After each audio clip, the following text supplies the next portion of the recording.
Hey everyone, my name is Wedge. Kaladesh is just, there's too much happening right now, and that's why this video is coming out at a super weird time. If you missed the outrageous announcement, you can see it all, like right here. Everything you need to know about the Kaladesh expeditions, basically. Yeah, you heard me right. You can explore that in full right here. Now, without even further ado, we have a lot of regular Kaladesh spoilers to look at. I know, right? That's actually a thing. Let's get right into it, and if you enjoy our spoiler coverage, be sure to hit the like button. Helps out a lot. Dynavolt Tower is 3 mana for an artifact. Whenever you cast an instant or sorcery spell, you get 2 energy. You can also tap it and pay 5 energy, and it deals 3 damage to target creature or player. Before anything else, that flavor text. I like that Tezzeret. He has vision the other judges don't. He sees the potential in what we're making here. Sure, yeah, that's Tezzeret, all about potential. Nothing could possibly go wrong here. Wow, Kaladesh is in a lot of trouble. Who in their right mind would give Tezzeret this kind of authority? You know what? Never mind, let's talk about the card itself. It's a bit dirtily for standard, and if we're being completely honest here, this is a lot to do for 3 damage.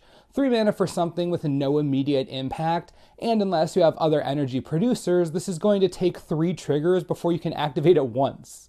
Seems like a lot of hoops to jump through, even in a format like Commander, but that's just me. Smuggler's Copter is 2 mana for a 3/3 artifact vehicle with flying and crew 1. Whenever it attacks or blocks, you may draw a card. If you do, discard a card. Okay, if there was going to be a constructed playable vehicle that isn't the Sky Sovereign, this Copter is definitely on the short list.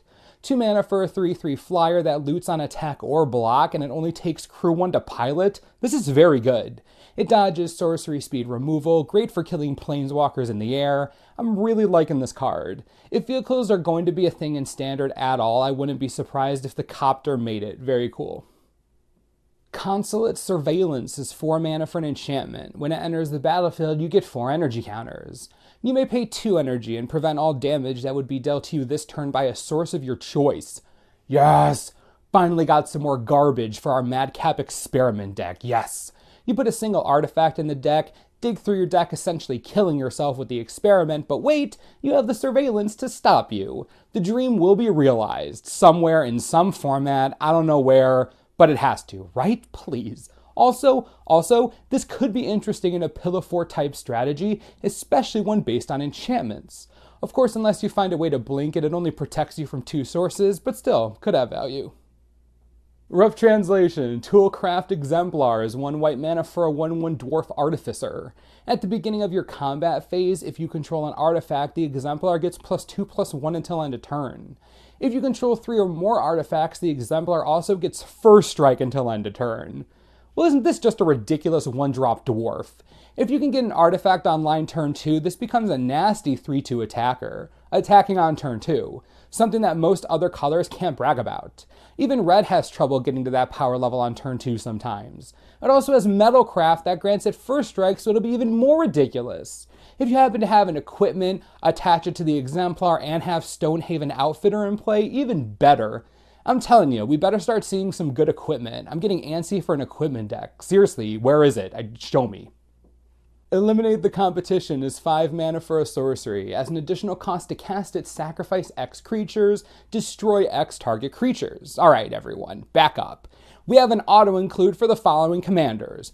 Prosh, Shattergang Brothers, Mazarek, Teysa Orzhov Scion, Mikaeus the Unhallowed, Marin, of frickin' course, and so many other decks that enjoy sacrificing creatures, destroying creatures, and doing both of those things over and over again. Sure, if this gets countered, then that's just bad news bears, but when you're sacrificing little 1/1s, or you're getting rid of creatures you wanted to sacrifice anyways, I'm not sure you're gonna care all that much. Plus, I mean, look at the artwork. The dude is stabbing the other guy through his own hand. Are you serious? God, this set is brutal. Eliminate the Competition is way too scary for standard, or maybe even limited for me, but for Commander, right up my alley. Midnight Oil is 2 of anything and 2 black for an enchantment. It enters the battlefield with 7 hour counters on it. At the beginning of your draw step, draw an additional card and remove 2 hour counters from the oil.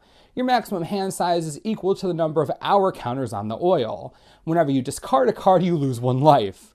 Okay, this card's hilarious. You play it, get to draw 3 extra cards over 3 turns, then you get down to 1 hour counter. You don't have 2 hour counters to remove anymore, so that isn't going to work.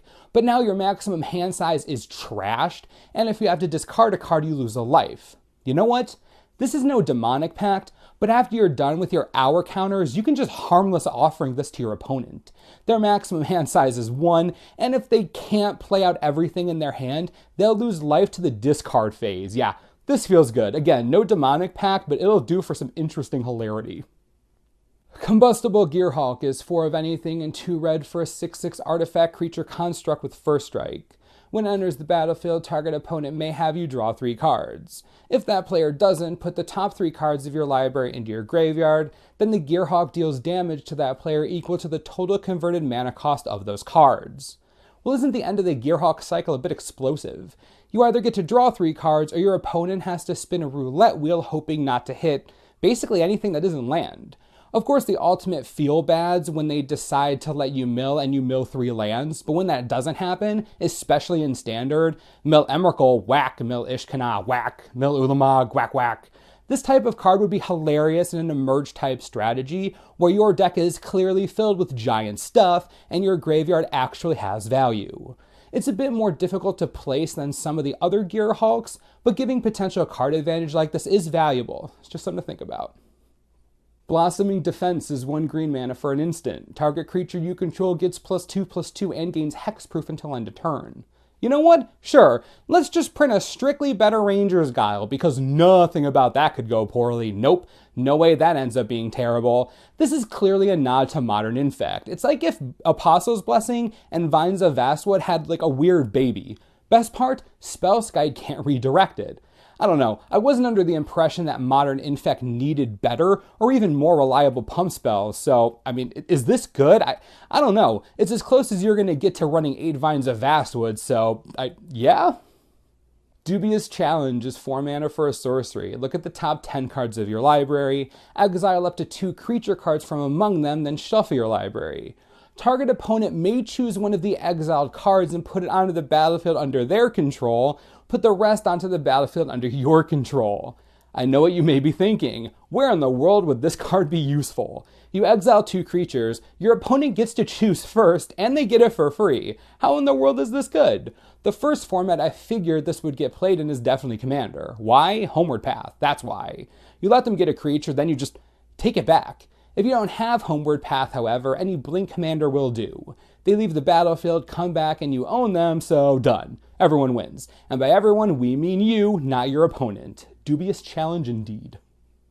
Contraband Kingpin is 1 blue and 1 black for a 1/4 Aetherborn Rogue with lifelink. When an artifact enters the battlefield under your control, scry 1. First things first, this is a blue-black card with a lifelink. Man, these Aetherborn are crazy. I love it. So cool. If we're talking playability, there's only one place I want this to exist. Thopter's Sword in Modern. You heard me right. This is exactly the kind of card a deck like that would want. It's solidly in blue and black, so mana isn't a huge issue there. It's a 1/4 and has lifelink, so it'll do its job as an early blocker, and you have so many artifacts entering the battlefield all the time that the scry is going to help you get to your combo really quickly.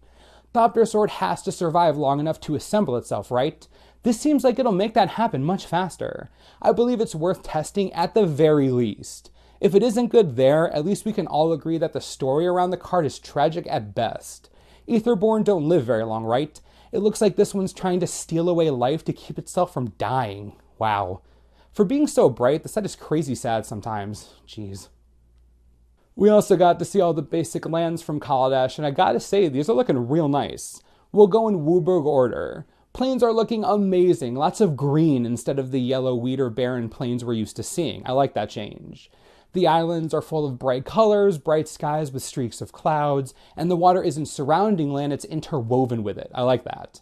They even made swamps bright. Got a sunset that looks more like a plains than a swamp to me. The bright blues in the third swamp are absolutely gorgeous. Really makes the entire card pop. All around very nice.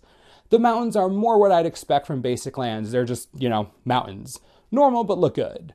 The forests this time around are particularly cool. A few of them are clearly elf-made, with the middle one being the most natural. Lots of green and definitely not as much contrast as some of the other basic land art, but pretty nonetheless. Good job, Wizards. Our last preview card of this video is Electrostatic Pummeler. I'd love to tell you all about it, but the professor from Tulare Community College already did that, much better than I ever could. His preview videos are hysterical, and you really need to check them out. Link's right here. Just go there, show him some support. Wonderful video and a really interesting card. Alright, that's going to do it for this round of preview coverage. Remember, in case you missed our last video on the craziness that is the Masterpiece series, you can click this link right here. Just do it. The set doesn't even make sense. With all that said, what do you think? How do you think the set's shaping up? I want to know which cards you're most excited for, to be honest. Let me know what you think. What are you building with? Talk to me. As always, subscribe for the latest and most reliable Kaladesh spoiler information you could ever need. This is the Manosaurus. I'm Wedge. Thanks for watching. We'll see you next time. This video is brought to you in part by TCGplayer.com. Kaladesh boxes are down to $93 shipped. Seriously, $93. Considering all the information we have about this set, do you really think $93 isn't worth it? If you want the set, which by now I'm sure a lot of you do, and you don't have an LGS that is offering fair prices, you can order them right here, $93 each. Fair prices, get some awesome cards, we all win, enjoy.